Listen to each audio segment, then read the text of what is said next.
Mga magulang at mga kapatid sa pananampalatayang Islam, ngayon ay may kinahaharap tayong malaking suliranin.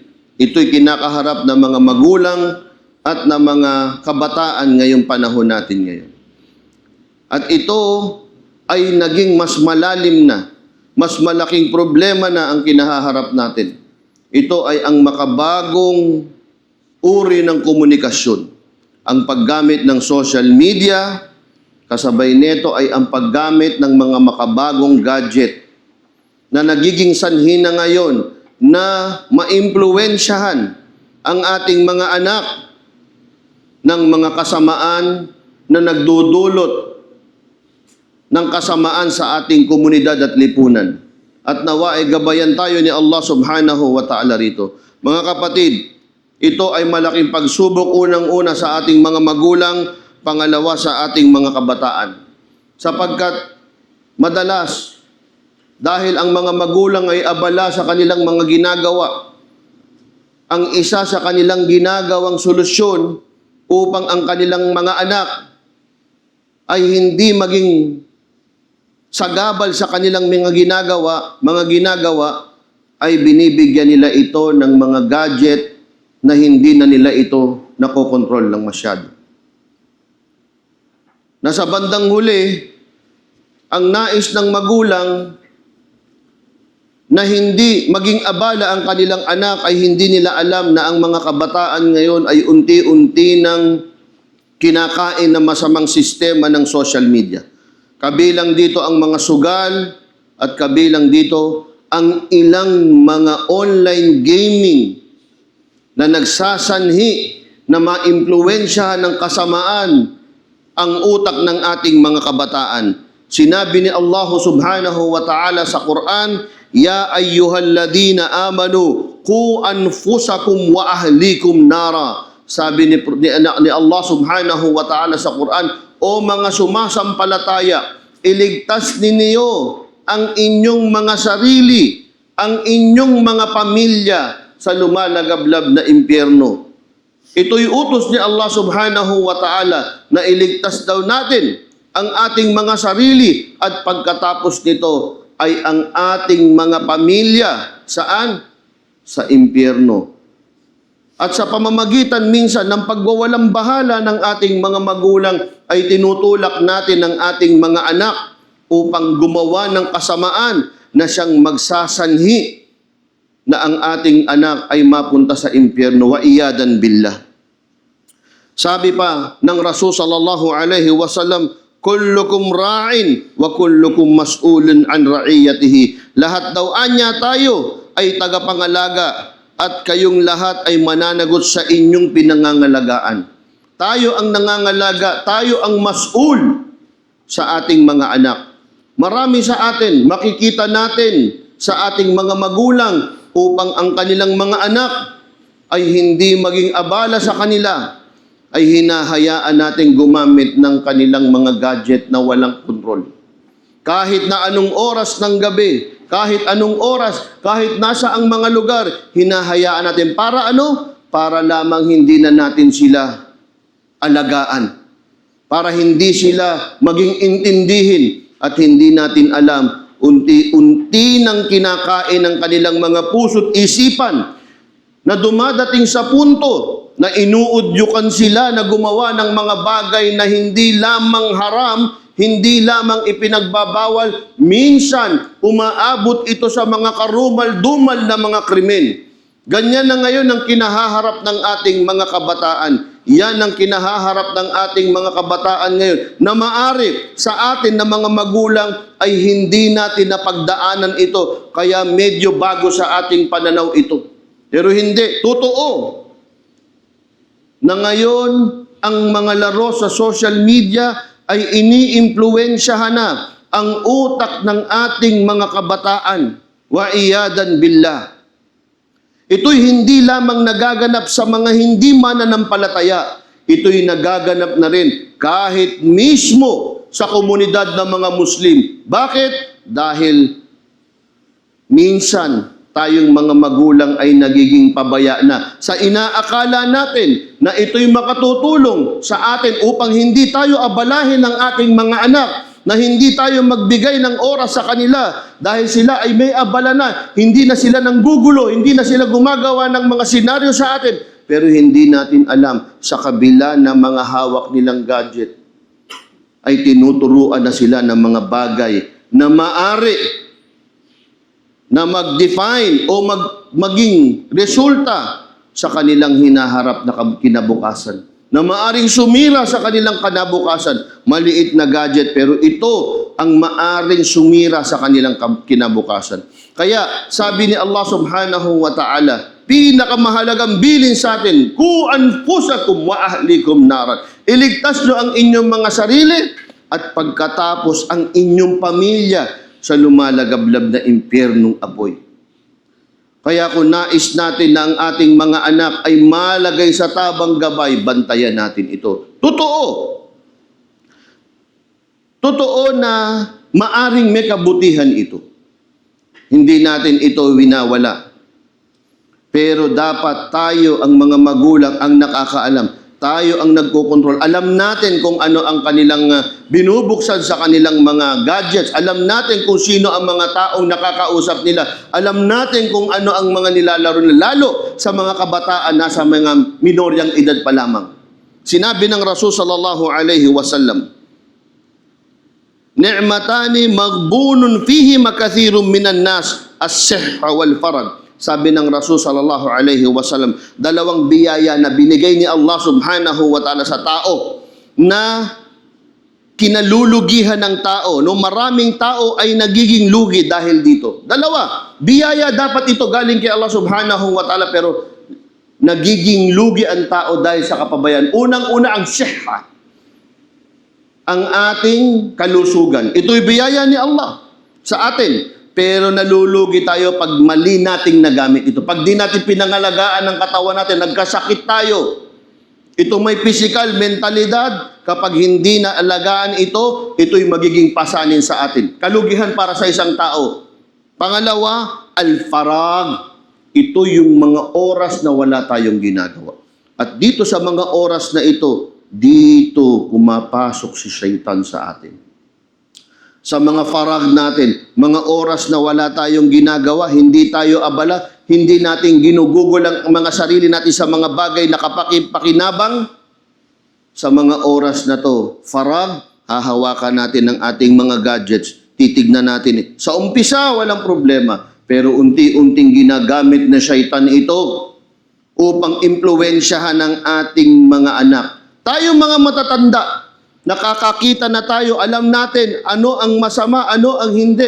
Pero ang ating mga anak, ang mga minors, nagiging tama sa kanila yung bagay na masama dahil walang naggagabay sa kanila. Nawa ay pangalagaan tayo ni Allah subhanahu wa ta'ala sa mga kasamaang ito. Sabi pa ng Rasul sallallahu alaihi wasallam sa isang hadith na niriwaya ni Muslim, ihris ala ma yanfa'uk. Sabi ng Rasul sallallahu alaihi wasallam, pagsikapan mo ang mga bagay na may pakinabang sa iyo. Yan ang sinabi ng Rasul sallallahu alaihi wasallam. Ang paghawak ng gadget na wala kang ginagawa para lang tumingin, para lang gumawa, maglaro. Ito'y isang malaking bagay na maglalagay sa panganib. Pwedeng gamitin sa pag-aaral, sa social media, pakikipag-usap sa mga kaibigan, kamag-anak. Pero sabi ng Rasul sallallahu alaihi wasallam, ihris ala ma yanfa'uk. Mas mag-focus ka doon sa mga bagay na may pakinabang sa iyo. Kung gagamitin natin to sa pagbabasa ng Quran, kung gagamitin natin to sa pag-aaral ng mga kaalamang Islamiko, ito ay magdudulot ng benepisyo sa atin. Pero kung tayo mismong mga magulang at mga kabataan na halos 90% ng paghawak natin ng mga gadget, kundi ito ay laro, ang social media, pakikialam sa buhay ng iba. Sabi ng Rasul sallallahu alaihi wasallam, ihris, maging bantay ka sa mga bagay na kapakipakinabang sa iyo. Hindi no sa mga bagay na walang pakinabang. Ang mga Muslim, napakahalaga sa kanila ng oras. Kaya nga tayo may mga sala sa tama niyang oras. sapagkat pinahahalagahan natin ang oras, ngunit nakakalungkot. Marami sa atin, kahit na ang mga matatanda, ay nahuhuli sa sala dahil sa gadget. Wa iyadan billah. At ngayon, lumalala ang mga sitwasyon na makikita natin na umaabot na ang kasamaan nito na gumagawa ang isang mismong Muslim na mga karumal-dumal na mga krimen. Nawa ay pangalagaan tayo ni Allah subhanahu wa ta'ala. Pangalagaan tayo ni Allah subhanahu wa ta'ala sa mga kasamaang ito. At idua natin kasabay ng pagbabantay sa ating mga anak at tayo.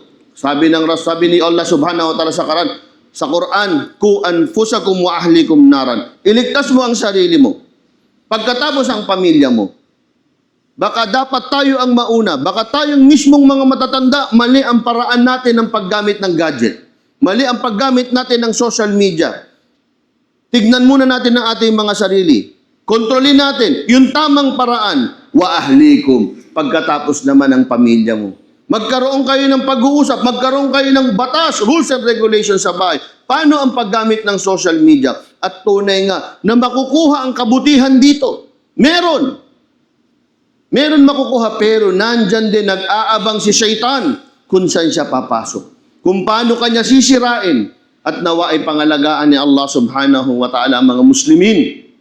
Sapagkat sa panahon natin ngayon, hindi na natin ito maiiwasan. Ang paggamit ng gadget, ang paggamit ng social media ay bahagi na ng bagong buhay ng mga tao ngayon. Sa pag-iral natin ngayon, kasama na ang paggamit ng social media. At alhamdulillah, maraming mga social media, maraming mga pages, maraming mga bagay dyan na magdudulot ng kabutihan sa atin. Pero, maging handa tayo sapagkat tunay nga na si Shaitan ay nakabantay. Nakabantay siya.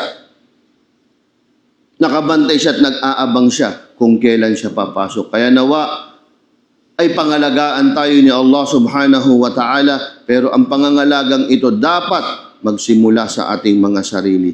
Dapat maging bantay tayo sa ating mga sarili. Huwag natin hayaan na tayo ay tatalunin ni Shaitan sa paggamit ng mga social media at mga gadgets. Wa aqulu qawli hada wa astaghfirullah li wa lakum wa lisa'il muslimin min kulli dhanbin fastaghfiruhu fa innahu huwal ghafurur rahim.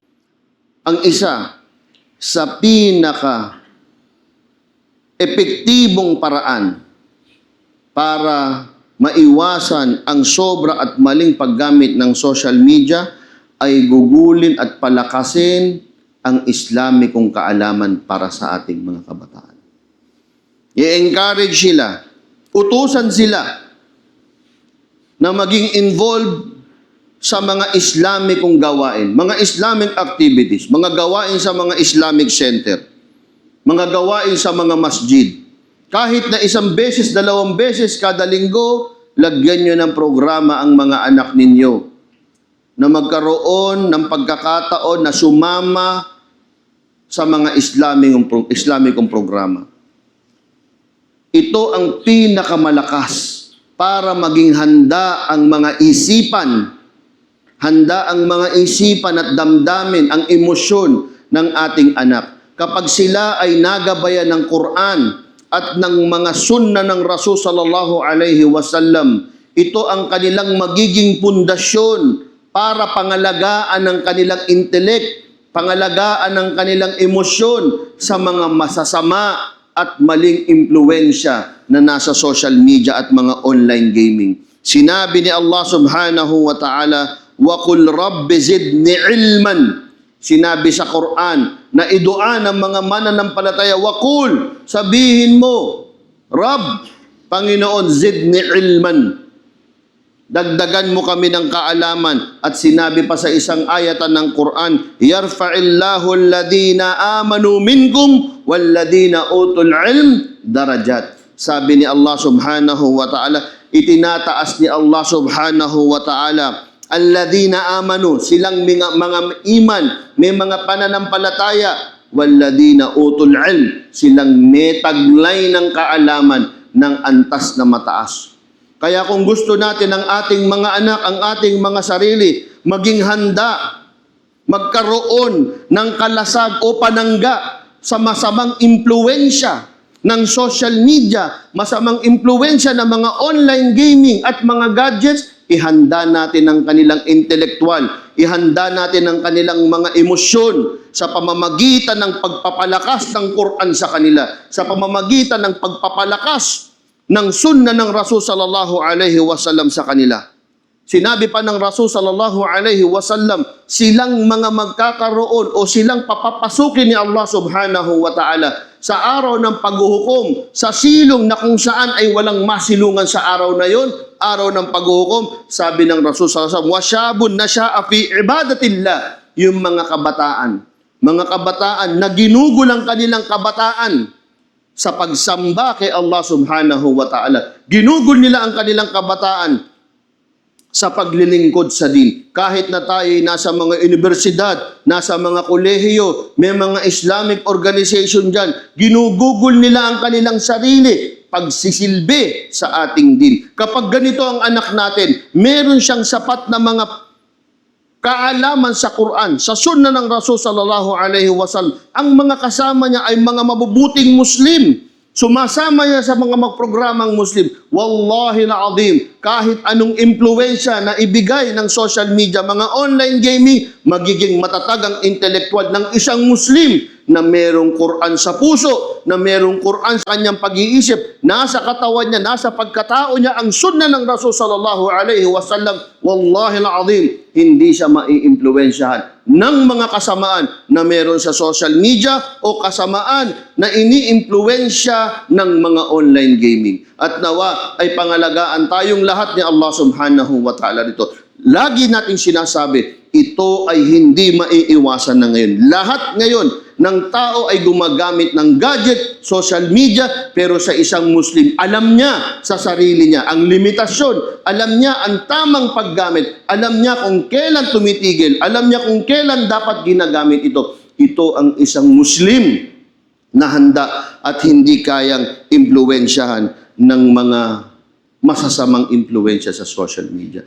Nawa ay pangalagaan tayo ni Allah subhanahu wa ta'ala. Nawa ay tayo ang mga maging da'wa ilal khair, tayo ang maging tagatawag sa kabutihan. Nawa ay tayo ang maging ehemplo sa ating komunidad sa pasimula ng tama at responsableng paggamit ng social media. Nawa ay bigyan tayo ng hidayah ni Allah subhanahu wa ta'ala. Bigyan tayo ng taufik ni Allah subhanahu wa ta'ala. At ang mahalaga sa lahat ay pangalagaan tayo ni Allah subhanahu wa ta'ala sa mga kasamaan na meron dito.